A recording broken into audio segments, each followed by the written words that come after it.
علی بھائی اگلا سوال ہے، اگر نماز کے دوران کسی عورت کا بچہ رو پڑے تو وہ فرض نماز کو توڑ کر اپنے بچے کو چپ کروا سکتی ہے؟ اگر تو بہت زیادہ مسئلہ بن گیا، ہو سکتا ہے وہ بچہ اس وجہ سے رویا ہو، اسے کوئی چیز کاٹ گئی ہے، یہ اس کا ہاتھ کسی چیز میں آ گیا ہے، یہ معاملہ اس طرح کا ہو گیا. یہی تو جوائنٹ فیملی سسٹم کی برکات ہیں. جو عورتیں اپنی ساسوں کے ساتھ رہتی ہیں کمبائنڈ فیملی میں، ان کو یہ ایڈوانٹیجز ہوتے ہیں، یا اپنی وہ دیور یا جیٹھ اکٹھی کمبائنڈ فیملی ہے، ایک نماز پڑھنے لگی اپنے بچے کسی کے حوالے کر دیتی ہے. چھوٹے بچے، بہت چھوٹے بچوں کے ساتھ مسئلہ ہوتا ہے. جو بالکل اکیلے رہ رہے ہیں، مجبوراً رہ رہے ہیں، ان کے ساتھ پھر اس طرح کے ایشوز ہو جاتے ہیں. تو اس میں یہ ہے کہ نمازوں کو اس طرح مینیج کیا جائے کہ جس میں بچوں کی کیئر نہ ان کو کرنی پڑے. میں نے تو کئی بار کہا کہ جو بچوں کو دیکھنے والی عورتیں ہیں وہ تو صرف فرض ہی پڑھ لیں کافی ہے. یوٹیوب پہ میرا کلپ بھی ہے، کیا فرض پڑھ لینا کافی ہے. ایون وہ نماز جمع بھی کر سکتی ہیں. اگر اس میں ان کو زیادہ وہم آتا ہے تو اپنے وقت میں جمع کر لیں. مثلاً آج کل سپوز 3:40 پہ عصر کا ٹائم شروع ہو رہا ہے، تو 3:30 زور پڑھ لیں، 3:40 پہ عصر پڑھ لیں. زور کے وقت میں ہو رہی ہوگی عصر، جماعت تو ان پہ ویسے ہی کوئی نہیں ہے، تو اس طرح مینیج کر سکتی ہیں. اس کے باوجود کبھی ان کے ساتھ کوئی ایشو ہو جاتا ہے تو صحیح بخاری مسلم میں حدیث ہے، نبی علیہ السلام نے تو اپنی نواسی امامہ کو اٹھا کے بھی نماز پڑھی ہے. تو وہ چھوٹا بچہ تو اٹھا کے نماز پڑھ لیں.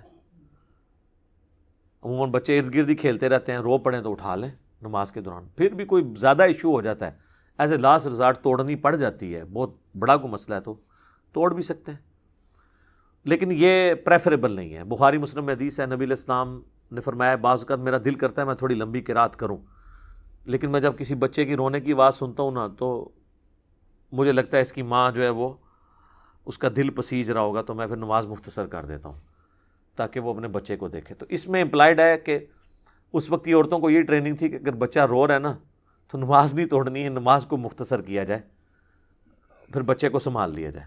لیکن اگر کوئی بڑا ایشو بن جاتا ہے، بعض اوقات کوئی جینون ایشو بھی ہو سکتا ہے، نماز کے علاوہ بھی تو ہو سکتا ہے، پھر آپ نماز توڑ لیں. باقی یہ جو آپ کو کہانیاں کرائی جاتی ہیں نا کہ ماں باپ آواز دیں نماز توڑ دو اور یہ کرو وہ، بس ماں باپ کی یہی فضیلت سنا رہے ہوتے ہیں. خدمت کرو جو کام کرنے والا ہے، نماز آواز دے توڑ دو.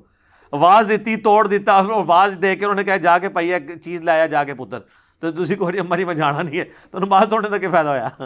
توڑنے کا تب فائدہ ہے جب وہ جو اسائنمنٹ آپ کے ذمہ کر رہے ہیں وہ پورا کریں آپ، تب کوئی فائدہ ہے نا. جب آپ نے الٹا وہ توڑنے کے بعد جا کے 4 سلواتیں ہی سنائی ہے کہ جی تسی تانوں پہلے نہیں یاد آیا، ہوں میں کوئی نہیں جانا تھا، نماز توڑنے کا کیا فائدہ ہے؟ الٹا گناہ ہی کاٹ لیا. اس نے تو بہتر سی نماز ہی پڑھتے رہتے، یہی بہتر تھا نا لاجیکلی اسپیکنگ. توڑ کے کام جب نہیں کرنا تو بہتر نماز ہی پڑھتے رہو. البتہ صحیح بخاری میں آتا ہے کہ نبی علیہ السلام نے ایک صحابی کو آواز دی، وہ تھوڑی دیر بعد آئے، تو آپ علیہ السلام نے ان کو کہا کہ میں نے تمہیں آواز دی تھی، تم نے جو ہے وہ، ان کا یا رسول اللہ میں نماز پڑھ رہا تھا. تو آپ علیہ السلام نے فرمایا کیا تم نے قرآن کا یہ حکم نہیں سنا سورہ نور کا کہ جب اللہ اور اس کا رسول پکاریں تو فوراً ان کی آواز پہ لبیک کہو. یعنی صرف ایک شخصیت ہے جس کا پروٹوکول ہے کہ آپ فرض نماز بھی توڑ دیں گے اور آپ آگے وہیں سے دوبارہ نماز شروع کر لیں گے، وہ ٹوٹے گی نہیں نماز. آپ اللہ کے ایک حکم سے دوسرے حکم کی طرف جا رہے ہوں گے. صحیح بخاری مسلم میں آتا ہے جب سوموار کے دن جس دن حضور کی وفات ہوئی ہے، صحابہ کہتے ہیں کہ نبی علیہ السلام مسجد میں آپ نے صرف وہ پردہ اٹھایا، حضرت ابوبکر صدیق نے مصلی بھی چھوڑ دیا، ہم بھی حضور کی طرف متوجہ ہونے لگے، آپ نے فرمایا نماز پڑھتے رہو. یعنی یہ سب کچھ نماز کے اندر ہو رہا تھا. حضرت ابوبکر صدیق مصلی چھوڑ دیا، پھر واپس آ گئے، نماز نہیں ان کی ٹوٹی. تو یہ نبی علیہ السلام کا پروٹوکول ہے کہ آپ نماز ان کے لیے توڑیں گے. خیر وہ صحابی کو جب حضور علیہ السلام نے تھوڑا سا اس پہ ریئلائز کرایا تو وہ تھوڑے ہوئے نا اس کے اوپر. پھر آپ نے ان کی دلجوئی ہوئے کرتے ہوئے فرمایا کہ میں مسجد سے نکلنے سے پہلے نا تمہیں قرآن کی سب سے عظیم سورت سکھاؤں گا.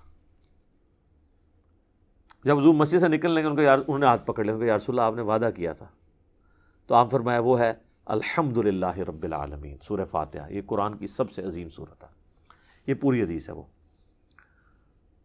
تو اگر اس طرح کی سچویشن بن جائے تو نماز توڑی بھی جا سکتی ہے، اور ظاہر ہے وہ ٹوٹے ہی گی، یہ نہیں ہوگا کہ وہیں سے عورت آ کے دوبارہ شروع کرے گی. اگر وہیں سے شروع کرنا چاہتی ہے پھر یہ ہے کہ بچے کو ساتھ ہی رکھے، اگر وہ روتا ہے تو اٹھا لے، اور اگر اٹھا کے نماز پڑھ لے مسئلہ ہی ختم ہے یار. سیدہ امامہ حضور کی جو نواسی ہیں ان کو آپ اٹھا کے نماز پڑھا کرتے تھے. یہ لفظ امامہ ہے الف کے اوپر پیش, امامہ بنت ابی العاص, سیدہ زینب کی بیٹی. تو نبی علیہ السلام نے ان کو اٹھا کے نماز پڑھی ہے, تو اس سے تو مسئلہ ہی حل ہو گیا, ٹھیک ہو گیا. جزاک اللہ. علی بھائی اگلا سوال ہے, کیا چارپائی یا صوفے کے سامنے نماز پڑھ سکتے ہیں؟ اگر اس چارپائی پر کوئی عورت یا مرد سو رہا ہو تو پھر کیا حکم ہے؟ ہو بڑا مسئلہ ہو جائے گا. اچھا آپ بتا چارپائی کے سامنے نماز نہیں پڑھنے دیتے, اور اگر کوئی سویا ہو تو ہو سکتا ہے اس کی ماں یا باپ اٹھ کے کہ تو جنازہ پڑھ لگا میرا, جیندے جی منو. یہ بھی لوگوں کے دماغ میں نا اس طرح کے کانسیپٹ آیا ہوتا ہے کہ یہ پتہ نہیں جنازہ سامنے چارپائی پہ کچھ جنازہ ہی پڑھنے لگا ہے میرا. نماز ہو جائے گی میرے بھائی, چارپائی بھی وہ لیٹا بھی ہوا ہے تو آپ اس کو تو کوئی سجدہ نہیں کر رہے. قبر کے سامنے آپ نماز نہیں پڑھیں گے. البتہ قبرستان سامنے ہے اور آپ نے کوئی سترا گاڑ لیا ہے پھر تو آپ کی نماز درست ہے. جس طرح نبی علیہ السلام کعبے کی طرف منہ کر کے نماز پڑھتے تھے اور کعبے کے اندر بت تھے تو وہ کعبے کی دیوار سترا ہو جاتی تھی. چارپائی کی طرف منہ کر کے آپ نماز پڑھ سکتے ہیں, اس پہ چاہے کوئی مرد سویا ہو, کوئی عورت سوئی ہو یا نہ بھی سوئی ہو. سامنے کوئی ویسے ہی کسی کی بیوی لیٹی ہوئی ہے, ماں لیٹی ہوئی ہے, اور اس پر منہ کر کے نماز پڑھ لیتے ہیں, نماز درست ہے. قبر کے سامنے نماز پڑھنے سے نبی علیہ السلام نے منع فرمایا. صحیح مسلم میں حدیث ہے کہ قبروں کو سجدہ نہ کرو, نہ ان کی طرف رخ کر کے نماز پڑھو. باقی زندہ بندہ ہے, لیٹا ہوا ہے, تو وہ بخاری مسلم میں وہ حدیث ہے نا, اما عائشہ کہتی ہیں کہ ان دنوں ہمارے گھروں میں چراغ نہیں ہوا کرتے تھے, اتنی غربت تھی. تو نبی علیہ السلام صبح کے وقت اٹھ کے جب تہجد کی نماز پڑھا کرتے تھے تو حجرہ تنگ تھا, میں حضور کے سامنے لیٹی ہوتی تھی, تو آپ علیہ السلام نماز پڑھتے تھے. جب سجدے میں جانے لگتے تو میرا پاؤں ٹو دیتے, جگہ اتنی تنگ تھی تو میں پاؤں سمیٹ لیتی. حضور جب سجدے سے فارغ ہوتے پھر میں ٹانگیں سیدھی کر کے پھر لیٹی رہتی. اس سے کئی ایک مسئلے پتہ چلے. ایک تو یہ کہ عورت کو ہاتھ لگانے سے وضو نہیں ٹوٹتا, امام شافعی کا مسئلہ باطل ہے, امام حنیفہ کا موقف اس میں ٹھیک ہے.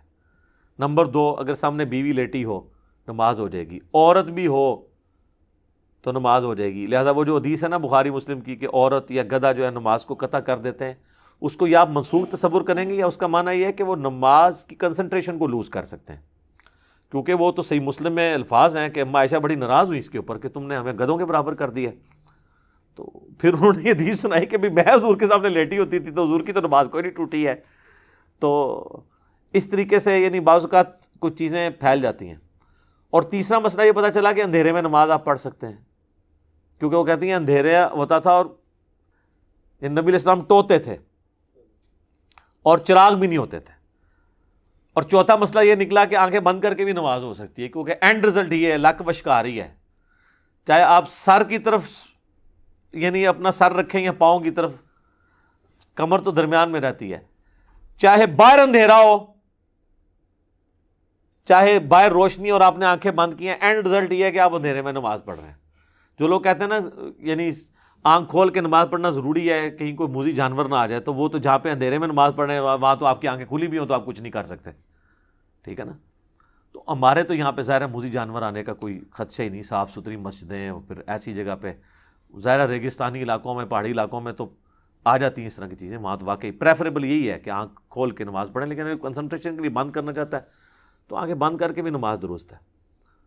تو اس حدیث کے اندر واضح ہے کہ سیدہ عائشہ سامنے لیٹی ہوتی تھی, نبی علیہ السلام اپنی نماز مکمل کرتے تھے. تو چارپائی ہو یا ویسے کوئی بندہ سامنے بیٹھا ہو تو ہاں, اگر بندہ آپ جاگ رہا ہے اس کا رخ آپ کی طرف ہے تو آپ کی کنسنٹریشن لوز ہوگی, تو بہتر یہ ہے کہ پھر تو نماز نہ پڑھی جائے. اس طریقے سے بعض اوقات امام سلام پھیر کے پبلک کی طرف منہ کرتے ہیں تو وہ اس کے بالکل پیچھے کھڑا ہوا اس کی طرف منہ کر کے نماز شروع کرتا ہے, تو اس میں کنسنٹریشن لوز ہوگی, وہ کام نہیں کرنا چاہیے. تو بہتر ہے کہ سائڈ پہ ہو کے نماز پڑھیں, یا وہ جب آپ کی طرف کو منہ کر کے نماز پڑھے تو آپ دوسری طرف منہ کر لیں, وہ سترے کا سترا بھی بنا رہے گا اس کے لیے. کچھ متس چل رہی ہوتی ہیں وہ اب پبلک میں چل رہی ہیں کہ چرپائی اگر سامنے ہے تو نماز نہ پڑھیں آپ, تو یہ بالکل غلط ہے, آپ پڑھ سکتے ہیں. البتہ مسجد بیت کا کنسیپٹ ٹھیک ہے, بخاری مسلم میں حدیث ہے, نبی علیہ السلام صحابہ کو ترغیب دیتے تھے کہ وہ گھر میں ایک حصہ نماز کے لیے مخصوص کریں. بلکہ وہ اتبان بن مالک کی وہ جو حدیث ہے, وہ جو ایک صحابی کہتے ہیں یا رسول اللہ مدینے میں یعنی موذی جانور بھی ہیں, پھر برساتی نالے بھی ہیں, کئی بار میں لیٹ ہو جاتا ہوں تو میں گھر میں ہی نماز پڑھ لیا کروں. تو حضور نے کہا ٹھیک ہے, انہوں نے کہا یا رسول اللہ آپ کبھی میرے گھر تشریف لے آئیں اور کسی ایک جگہ نماز پڑھ دیں، میں اس کو اپنا مصلی بنا لوں گا۔ تو وہ نبی علیہ السلام تشریف لے گئے، پھر پورا محلہ اکٹھا ہو گیا، پھر وہاں پہ حلوہ بنا کے لے آئے، نبی علیہ السلام نے کھایا، اور پھر نبی علیہ السلام نے نماز پڑھی تو پیچھے انہوں نے کھڑے ہو کے نماز پڑھی، ادر دین فرض نماز کے جماعت کا ثبوت بھی اس سے مل گیا۔ تو مسجد بعید ہمارے گھر میں تو ابھی تک تھا، اب تو خیر نہیں رہا، وہ جے نماز سے کہا جاتا تھا، لکڑی کا، زمین سے تقریباً 1 فٹ یا پونا فٹ ایلیویٹڈ ایک پورا کا پورا مصلی بنا ہوتا تھا۔ وہ مسجد بیت کا ہی کنسیپٹ ہے، اور وہ فلیکسیبل مسجد بیت ہے۔ وہ تو آپ مسجد کے لیے کوئی ایک کونا مخصوص کریں گے تو آپ کو دھیان رکھنا پڑے گا کہ وہاں کوئی بچہ پیشاب نہ کر دے تاکہ وہ نماز وہاں پڑھی جائے، لیکن اس کا یہ فائدہ ہوتا تھا کہ اس پہ بچہ کوئی چڑھے گا ہی نہیں، اور اگر سپوز آپ نے کل کو مسجد بیت شفٹ کرنی ہے تو اس پورے جنماز کو اٹھا کے دوسرے کمرے میں لے جائیں، وہ مسجد بیت بن جائے گی۔ اور یہ فلیکسیبل مسجدیں آج بھی انڈونیشیا میں شروع ہو گئی ہوئی ہیں، کئی سالوں سے میں نے خود اخبار میں پڑھا ہے کہ انہوں نے دیکھا کہ دوپہر کے وقت جو ہے ٹریفک بلاک ہو جاتی تھی، کیونکہ انڈونیشیا میں اور ملیشیا میں فقہ شافی فالو ہوتی ہے۔ فقہ شافی میں تو جو نماز نہیں پڑھتا وہ کافر ہے، اس لیے وہاں لوگ نماز بھی پڑھ لیتے ہیں۔ 80% سے زیادہ لوگ عام نماز پڑھتے ہیں، جمعہ تو 100% لوگ پڑھتے ہیں۔ میری خود انڈونیشین سے ملاقاتیں ہوئی ہیں حج اور عمرے کے موقع پر، میں نے ان سے باقاعدہ پوچھا تو اخبار میں نے خبر پڑھی تھی کہ انہوں نے پھر یہ کیا کہ مختلف پبلک پلیسز پہ آفیسز کے قریب موبائل مسجدیں انٹروڈیوس کرا دی، بڑے بڑے ٹریلے آتے ہیں ان میں پوری مسجد وضو خانہ بنا ہوا ہے، جب زور کا ٹائم ہوتا ہے بجائے کہ اتنے لوگ اپنی گاڑیوں میں ڈرائیو کر کے مسجد تک جائیں، وہ جا کے نا 3-4 بلڈنگز کے سینٹر میں لا کے نا وہ ٹریلا کھڑا کر دیتے ہیں، وہاں سے پیدل اترا، نماز پڑھی، اوپر چلے گئے، ٹریلا وہاں سے ہٹ گیا۔ موبائل مسجد ہے۔ آپ نے اگر کوئی مسئلہ حل کرنا ہے نا تو اس کے سلوشنز موجود ہیں، تو اگر نہیں حل کرنا تو آپ کے کپڑے قیامت تک پلید ہی رہنے ہیں۔ کئی لوگ نماز کھولا تو کہتے کپڑے پاک نہیں، ان سے پوچھا جائے تسی کیا کرتے رہتے ہو، اللہ دے بندے ہمیشہ ہی کپڑے ناپاک ہوتے ہیں۔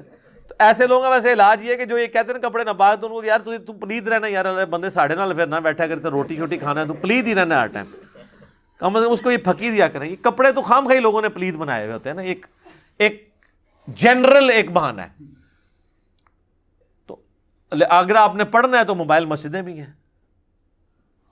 مسجد میں نماز پڑھنا یہ ایک مرد کے اوپر اوبلیگیٹری ہے۔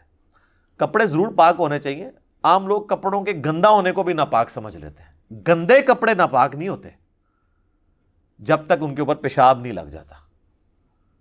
کپڑوں کا میلا ہونا عیب ضرور ہے، لیکن نماز تو ہو جائے گی۔ اور کام کاج کرنے والے لوگ ہیں، جس طرح کوئی سفیدی کا کام کرتا ہے اس کے لیے آسان نہیں ہے انہیں کپڑوں میں نماز پڑھے، کوئی گریس کا کام کرتا ہے اس کے کپڑوں پہ لگ جاتی ہے، تو اب یہ تو نہیں کپڑے وہ بدلے گا، وہ ناپاک تو نہیں ہے، ناپاک ہی ہے۔